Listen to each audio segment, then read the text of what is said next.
introduce yourself. What's going on, guys? My name is Romeo Garcia. I am the founder of DMV Sumo. DMV standing for Washington, D.C., Maryland, all the way up to Baltimore, and the northern part of Virginia.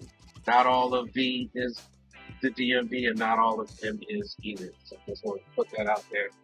How did you start doing sumo? I know sumo's got super niche. Yeah, right? yeah, right. So how did you find sumo? Okay, great question. So I've kind of always known about sumo since I was a child.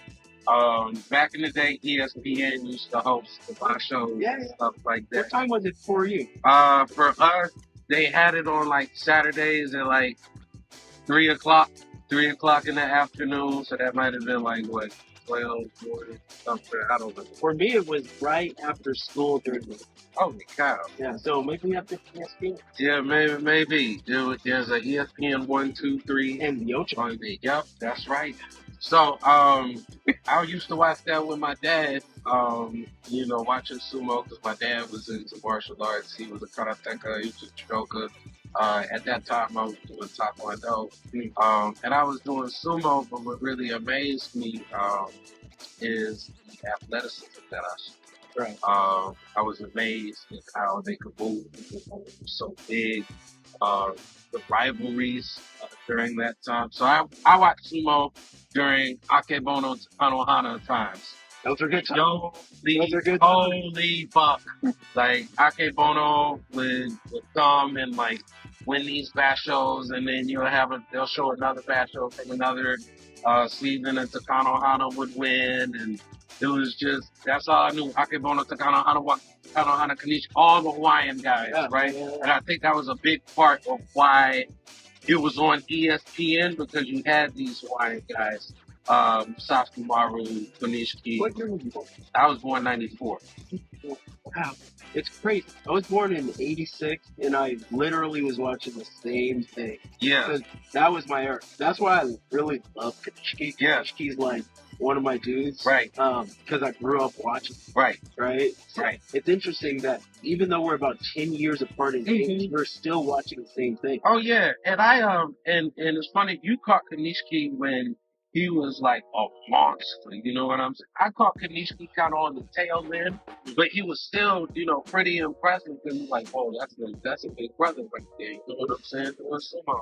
So after a while, you kind of go through college and high school and all of that other type of stuff.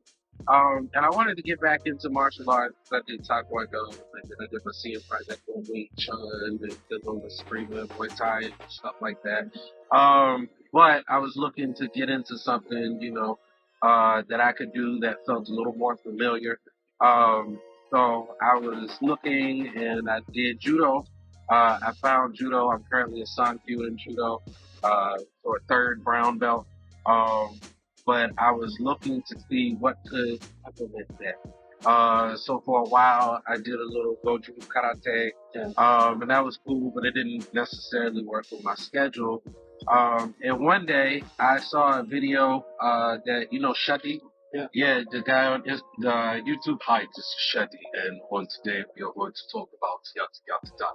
So Shuddy. So Shadi did like he did a video on like sumo and like judo and how they relate, and basically saying that sumo is the grandfather of all of these sorts of things. And I started putting two and together.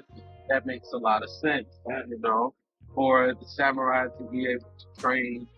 They had to have strong legs, they had to have strong upper bodies so they could wield their naganatas, and they could perform bujutsu, and they can do some effective. So I was like, well, let me see if there's sumo around here. So I'm looking, and there's no sumo. I mentioned there was one club that I think tried to get started, but couldn't. That was the DC Sumo. So DC Sumo, if you're watching, come Keiko with us.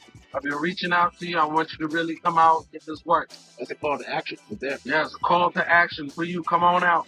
But I'm looking around and there's no clubs. The closest one is Raijin. And Raijin's in my home state of North Carolina. It's about an hour from my parents' house, but it's like 5 hours from here. So I'm not about to travel 5 hours. Right? But you should go. I should. One Raijin, I'm coming one day. Yeah, but that's not to say I'm not. I don't want to train with you guys. Hear that? That's a call too. But that's saying I'm coming. But that's not necessarily a call out. That's saying You hear that, Ed? Hey, I'm coming to train with you guys. You know what I'm saying? You can beat me up. That's cool. But I would love to learn. So, no clubs around here. No, nothing in Baltimore. Nothing in, so what am I to do? Go on the website. And they're like, if there are no clubs, start your own club. And so I decided, well, I'm going to start my own club. And I've been training since like June, July. Yeah. Yeah, of this year. I've been doing it. And we've been going hard ever since. So I know having first starting your own gym, right? Yeah. And like kind of supporting it. And it's a lot of days it might just be you on yourself. Right. So what keeps you doing sumo, right? Right. Digging yourself out of your bed on a say Saturday morning and then, going to the park and being like, where's my people at? Right. Nobody's here. Right. So what keeps me doing it, I had this revelation one day while I was sitting there doing Shiko out in the park by myself. If I don't, who else is going to do it? And if I don't, how am I supposed to be able to effectively teach? Because people are looking to me to be their leader. You know what I'm saying? And I know there's like this whole back and forth. Should we say the whole word? All this other type of stuff. But essentially, if you're going to be oyakata, you got to put the work in. You know what I'm saying? And I told myself, like, you started this, you're oyakata. You know what I'm saying? People are looking to you as an oyakata or as a coach to be able to train. And I know that word holds like a lot of deep weight. Right. I know it's like you're taking care of the individuals in the club, like you're getting to know them, talking to them, all this other type of stuff. And that's not to say that we don't do that in America, but just for me, I like using that word because it's Japanese. It helps me practice my Japanese. It helps me kind of understand the weights of being a club leader. You know what I'm saying? Like if I say, I'm a coach, that's cool. That's a wonderful term. Coach is a wonderful English term.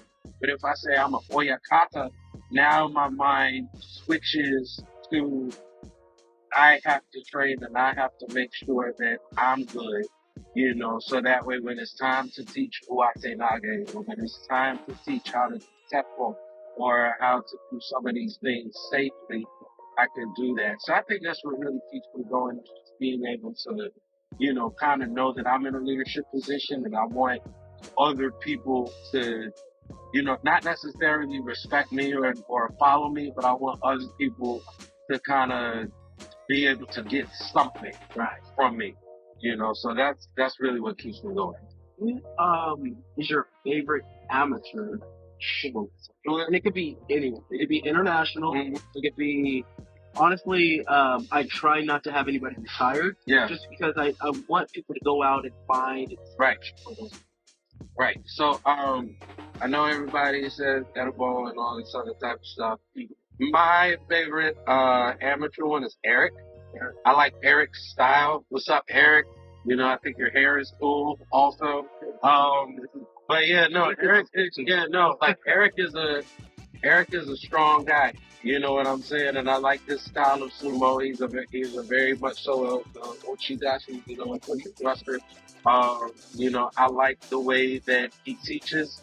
I'll see like when he teaches, he's not necessarily going hard. He's kind of yielding a little bit to allow other people to be able to practice the technique.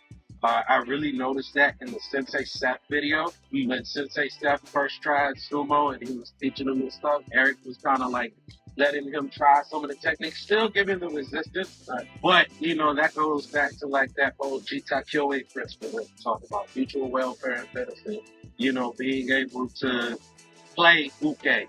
You know what I'm saying? And be able to, sometimes, when you're uke, that could be a mental thing, but humbling yourself to be, a receiver, of a technique. You know what I'm saying? Because you never know if the guy is gonna do it perfectly and as swift and as hard and as fast, or if the guy is gonna come and he's gonna make it slow, and you gotta like guide him through. I think that's really a great uh, indicator of a great teacher.